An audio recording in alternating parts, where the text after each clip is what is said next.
Halo pemirsa, selamat pagi. Ya, apa kabar Anda hari ini pemirsa? Kita berjumpa kembali dalam program TVR 09 bersama saya Dadi Ramadan dan juga rekan saya. Saya Rina Reski, dalam 30 menit ke depan kami akan sajikan kepada Anda sejumlah berita nasional khususnya dari sudut pandang DPR RI sebagai referensi Anda dalam memahami dinamika politik, hukum, ekonomi, sosial, dan juga budaya di Indonesia. Dan pemirsa TVR Parlemen, inilah TVR 09. Selengkapnya.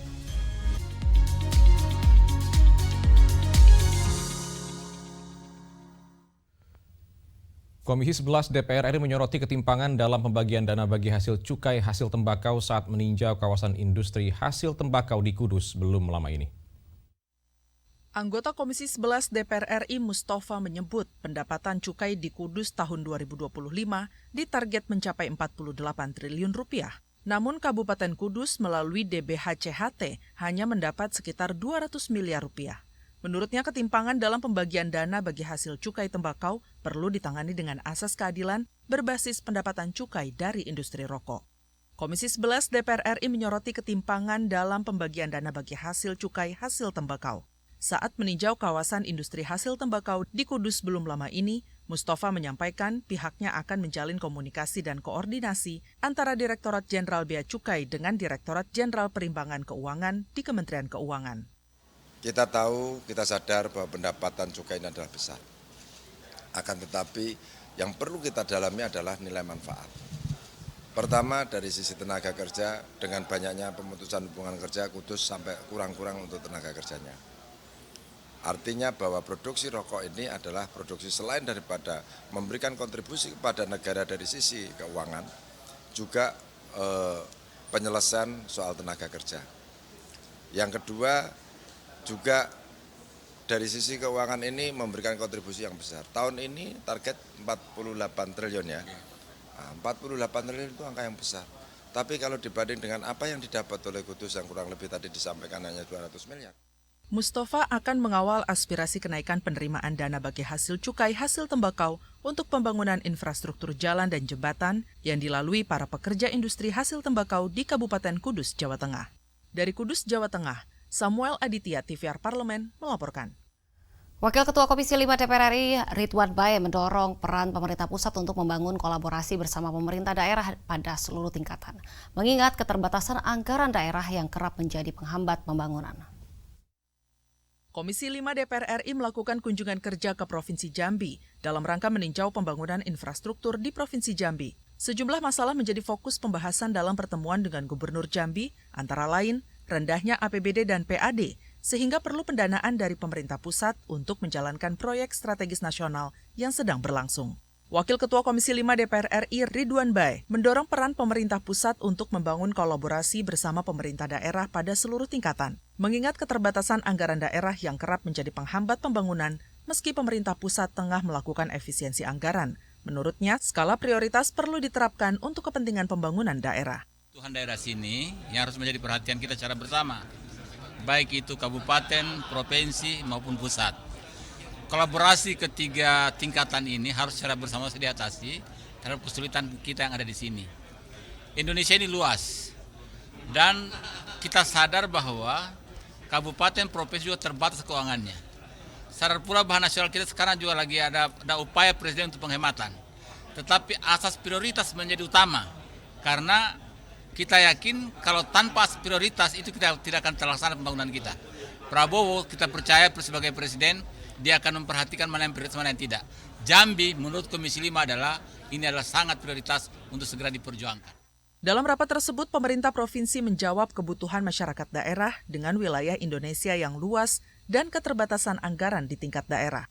Diperlukan skala prioritas dalam pembangunan meski Presiden Republik Indonesia melakukan penghematan anggaran, tapi tidak boleh mengabaikan kebutuhan utama masyarakat. Dari Provinsi Jambi, Ade Ardiansyah, TVR Parlemen, melaporkan. Pemirsa, BKSAP DPR RI menegaskan komitmen Indonesia dalam memperkuat hubungan antar negara anggota Organisasi Kerjasama Islam. Kami akan menghadirkan informasinya tentunya sesaat lagi. Tetaplah bersama kami di TVR 09.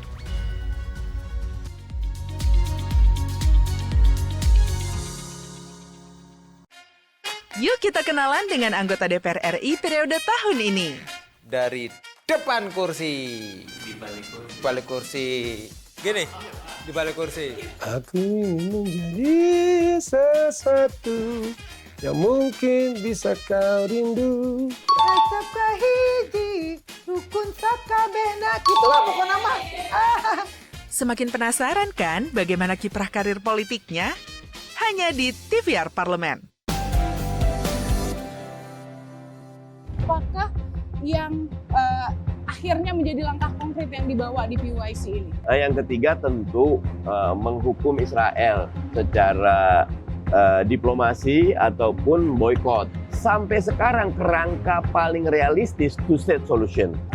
Bahwa kemerdekaan Palestina wajib hukumnya. Jadilah anggota OKI yang sekarang ini rata-rata negara berkembang jadi negara maju. Semua anggota dari OKI menyerukan hal yang sama. Mereka menyatakan Free Palestine dan mereka minta untuk diadili di mahkamah internasional. Karena korban yang banyak itu adalah korban ibu dan anak. Bisa mendapat dukungan dari masyarakat Indonesia, terutama juga di masyarakat internasional untuk menyuarakan Free Palestine.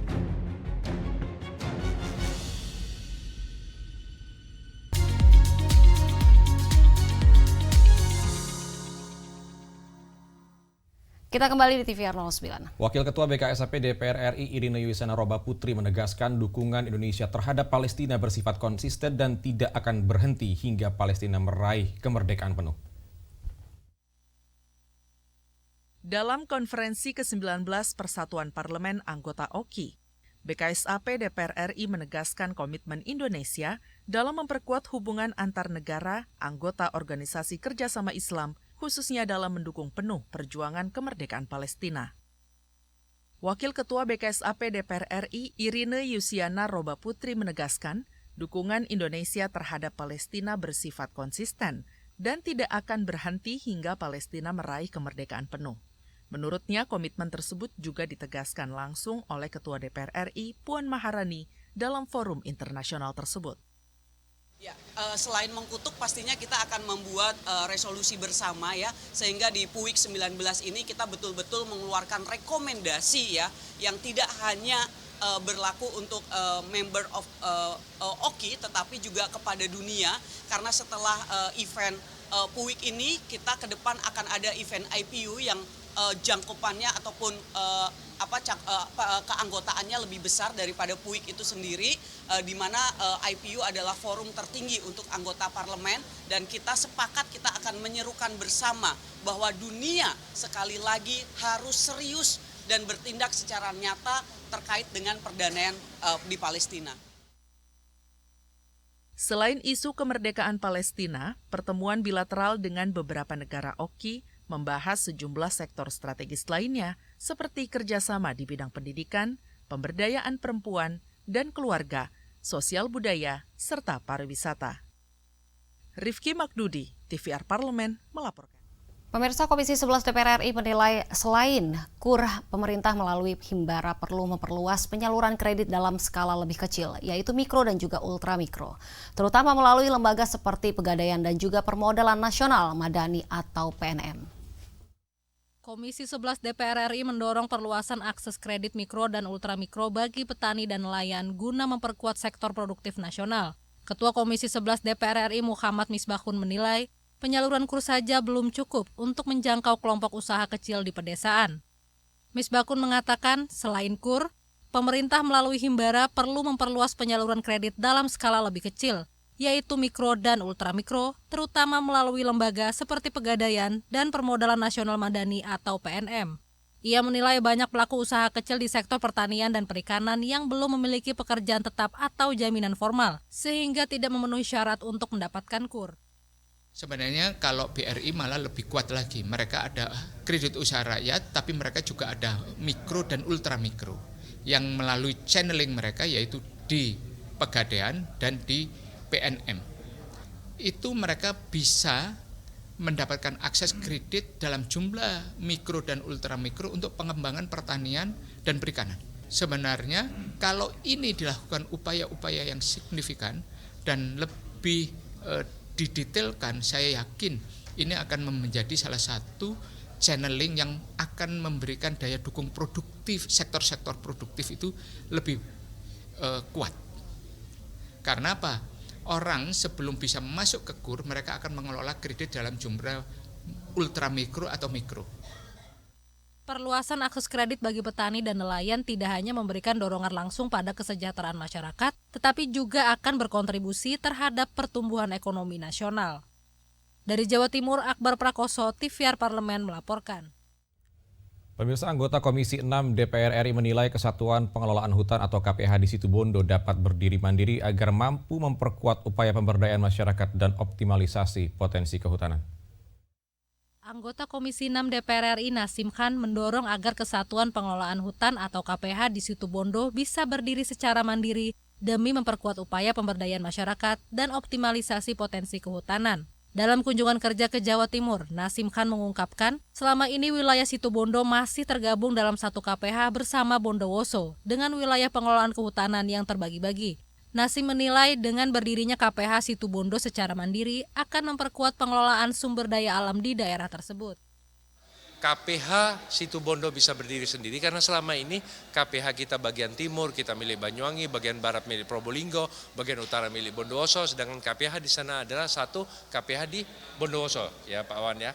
Nah, kita berharap ke depan KPH kita melalui proses dan koordinasi juga sinergi dengan sekarang Kementerian Kehutanan ya.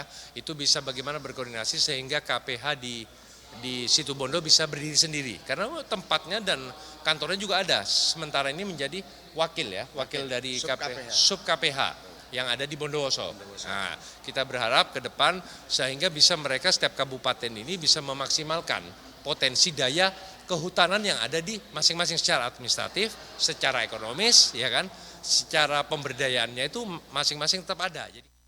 Tak hanya soal kelembagaan KPH, Nasim juga menyoroti pentingnya pengawasan terhadap pelaksanaan perjanjian kerjasama antara masyarakat dan pihak BUMN kehutanan termasuk perhutani. Ia mengingatkan adanya potensi praktik pungutan liar yang kerap terjadi bukan oleh lembaga resmi, melainkan oleh oknum di lapangan. Dari Jawa Timur, Domi Titi Heru, TVR Parlemen melaporkan. Pemirsa, banyak persoalan mendasar dalam sistem pendidikan saat ini yang segera perlu dibenahi. Di antaranya terkait alokasi anggaran pendidikan 20% dari APBN yang tidak terdistribusi dengan tepat. Selain itu, pemirsa, DPR RI juga menyoroti rendahnya kesejahteraan banyak guru di daerah yang gajinya saat ini bahkan lebih rendah dari buruh pabrik yang sudah memiliki skema upah minimum regional.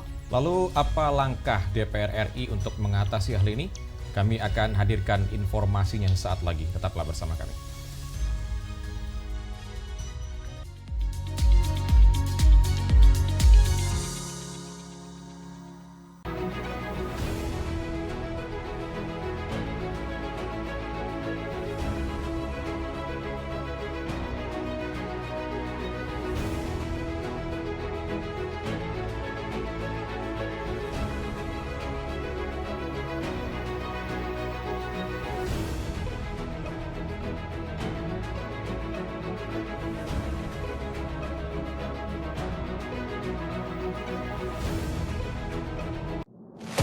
Bapak Ibu ini kan orang-orang pintar setaunya saya di Kemendikbud. Hakim yang memutuskan vonis bebas mereka sakit semua. Kalau memang ada yang terlibat, langsung pecat Pak, langsung beri sanksi. Usulkan.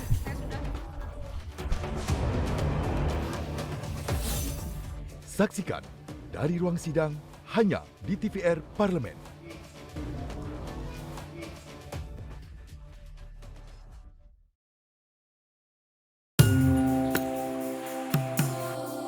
Namo Buddhaya. Waisak bukan sekedar peringatan, tetapi ajakan untuk kembali pada jalan kebijaksanaan, cinta kasih, dan ketenangan batin. Semoga setiap langkah kita dipenuhi belas kasih, setiap pikiran dipenuhi kebaikan, dan setiap tindakan membawa damai bagi semesta. Sabe Sata, Bawantu Sukitata, semoga semua makhluk hidup berbahagia. Sadu, sadu, sadu.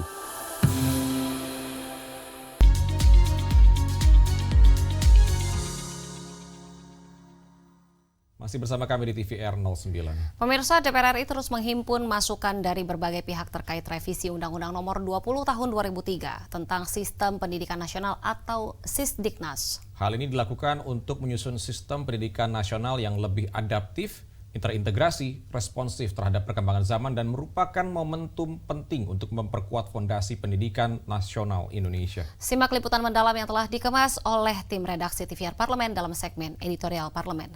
Berikut ini.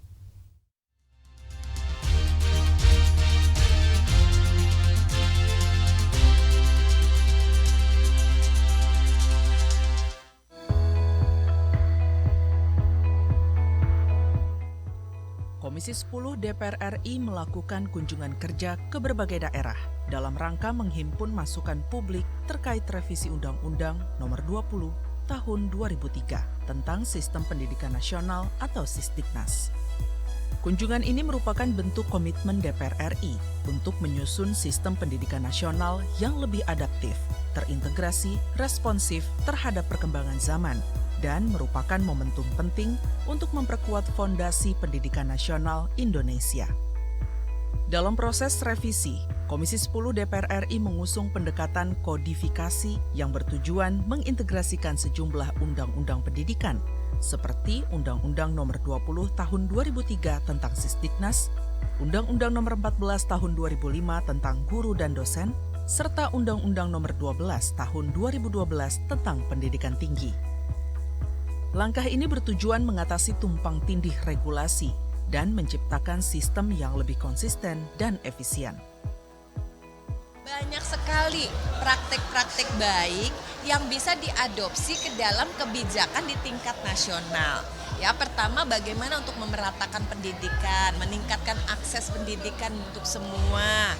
Kemudian tadi mengurangi kesenjangan, bagaimana misalnya membela guru-guru nih, karena banyak persoalan-persoalan yang kita temukan di lapangan itu ternyata bisa ada solusinya asalkan kita di pusat sendiri mengakomodir dalam bentuk regulasi yang lebih ramah dan bersahabat. Makanya Undang-Undang Sisdiknas ini berupaya untuk menampung ya berbagai masukan maupun aspirasi dan juga contoh-contoh tadi ke dalam pengaturan yang kita buat nanti secara bertahap di DPR RI dengan melibatkan berbagai stakeholder, salah satunya tentunya dari daerah Kalimantan Timur. Yang harus saya pastikan adalah jangan sampai ada isu, oh ini undang-undang mau menghapus madrasah dan pondok pesantren. Saya pastikan tidak, justru memperkuat dan memperjelas bagaimana posisinya di dalam undang-undang Sisdiknas dan bagaimana kemudian negara harus hadir terhadap sekolah-sekolah di bawah pendidikan keagamaan, madrasah misalnya MI, MA, MTS, MAK, ataupun juga kepada RA dan berikut juga pendidikan tinggi keagamaan yang dulu namanya IAIN misalnya jadi UIN dan yang lain sebagainya. Banyak persoalan mendasar dalam sistem pendidikan saat ini yang perlu dibenahi segera. Di antaranya, terkait alokasi anggaran pendidikan 20% dari APBN yang tidak terdistribusi dengan tepat, bahkan tersebar ke banyak kementerian lembaga yang tidak secara langsung menjalankan fungsi pendidikan. Kondisi saat ini membuat ketimpangan sarana dan prasarana pendidikan terus terjadi. Anggaran pendidikan yang 20% dari APBN itu tersebar ke banyak KL. Kurang lebih ada 26 KL. Padahal yang ANSI melaksanakan fungsi pendidikan itu hanya 2. Satu Kemendikdasmen, 3, sekarang ada 3. Kedua ada Kemendiktissaintek dan ketiga adalah Kementerian Agama. Ini problem kalau kemudian nanti di amandemen itu tidak di-state ulang. Jadi menurut saya nanti seharusnya mandatori 20% anggaran pendidikan setiap tahun itu harus diserahkan dulu kepada KL yang murni melaksanakan program pendidikan. Ya, saya berharap dengan kita menggali seluruh masukan yang ada di daerah ini, itu bisa membangun sebuah undang-undang yang mampu menjawab semua problem yang ada. Yang kedua, ini bisa berdampak dalam konteks jangka panjang. Mewujudkan regulasi yang inklusif dan prediktif bukanlah pekerjaan instan. Perlu reformasi dalam proses legislasi, investasi pada kapasitas kelembagaan, serta kemauan politik untuk keluar dari zona nyaman kebijakan konvensional. Itu semua diharapkan dapat terangkum dalam revisi Undang-Undang Sisdiknas yang baru. sebagai hadiah terindah dari DPR untuk masyarakat Indonesia dan dunia pendidikan nasional.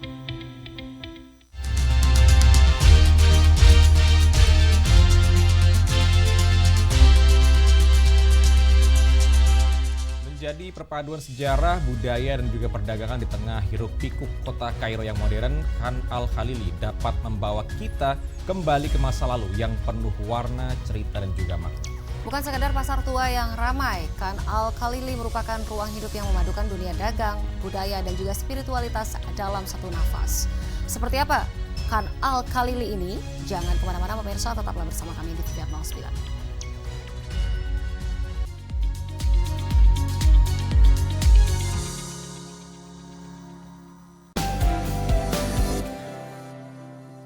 Apakah yang akhirnya menjadi langkah konkret yang dibawa di PYC ini? Yang ketiga tentu menghukum Israel secara diplomasi ataupun boykot. Sampai sekarang kerangka paling realistis two-state solution.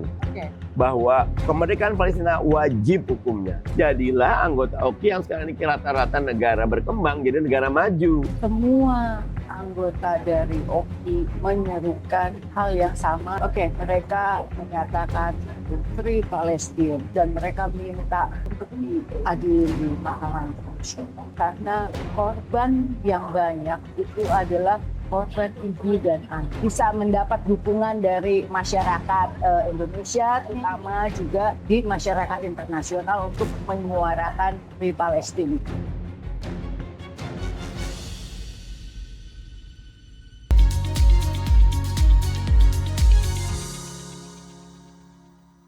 Kita kembali di TVR 09. Berdiri sejak abad ke-14, Khan Al-Khalili telah menjadi saksi perjalanan sejarah di Mesir. Tempat di mana para pedagang, penyair, dan juga ulama pernah berkumpul dan bertukar gagasan. Di sini pemirsa, Khan Al-Khalili menjadi harmoni antara tradisi dan juga kehidupan modern dan tetap terjaga hingga kini. Dan tanpa berlama-lama, mari kita saksikan tayangan Khan Al-Khalili, jejak waktu di tengah pasar dan masjid pada segmen Intips, informasi dan tips. Berikut ini.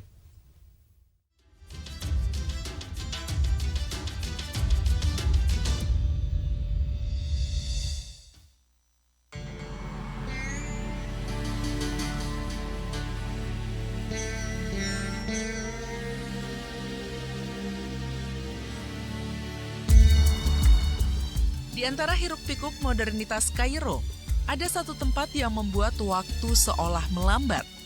Khan Al-Khalili, pasar legendaris yang berdiri sejak abad ke-14. Pasar ini bukan sekedar tempat berjual beli, ia adalah saksi sejarah panjang, tempat berkumpulnya para pedagang, penyair, sufi, dan penjelajah dari penjuru dunia. Di sekeliling pasar berdiri bangunan-bangunan tua nan megah, masjid-masjid kuno, dan makam para keturunan Nabi Muhammad SAW menambah aura spiritual yang kental di kawasan ini. Langkah kaki menyusuri gang-gang sempit yang dipenuhi barang-barang unik, lampu kaca berwarna, parfum khas Timur Tengah, manik-manik, kain sutera, dan rempah-rempah yang menggoda indera. Meski berumur lebih dari 600 tahun, denyut Khan Al-Khalili tak pernah surut. Di balik setiap lorongnya ada kehidupan yang terus berjalan. Ada tawa, ada tawar-menawar, dan ada semangat yang diwariskan lintas generasi. Aroma kopi Arab dan dupa menyambut setiap pengunjung. Suara pedagang saling bersahutan, berpadu dengan alunan musik khas Mesir yang terdengar dari kafe-kafe kecil. Khan Al-Khalili pernah menjadi pusat kegiatan intelektual. Disinilah para ulama dan pelajar berkumpul, berdiskusi hingga larut malam, ditemani cahaya lentera dan semangkuk teh hangat. Kini, meski zaman berubah, denyut kehidupan di Khan Al-Khalili tetap sama. Para pengrajin masih setia melestarikan warisan leluhur. Dalam dunia yang berubah begitu cepat, Khan Al-Khalili berdiri teguh, bukan sebagai simbol masa lalu yang terlupakan, tapi sebagai pengingat bahwa warisan bukan untuk ditinggalkan, melainkan untuk terus dirawat dan dihidupi. Di sela pasar, jejak spiritual masih terasa kuat. Setiap azan berkumandang, para pedagang berhenti sejenak menghormati panggilan langit dari menara-menara masjid tua. Di sini kehidupan duniawi dan rohani berpadu. Han Al-Halili bukan hanya tempat membeli barang, tapi juga tempat menemukan cerita tentang waktu, warisan, dan pencarian makna. Setiap sudutnya adalah mozaik sejarah. Setiap lorongnya membawa kita pada napas masa lalu yang masih hidup. Han Al-Halili, sebuah pasar, sebuah warisan, dan sebentuk kisah abadi yang tertulis dalam denyut kota Kairo.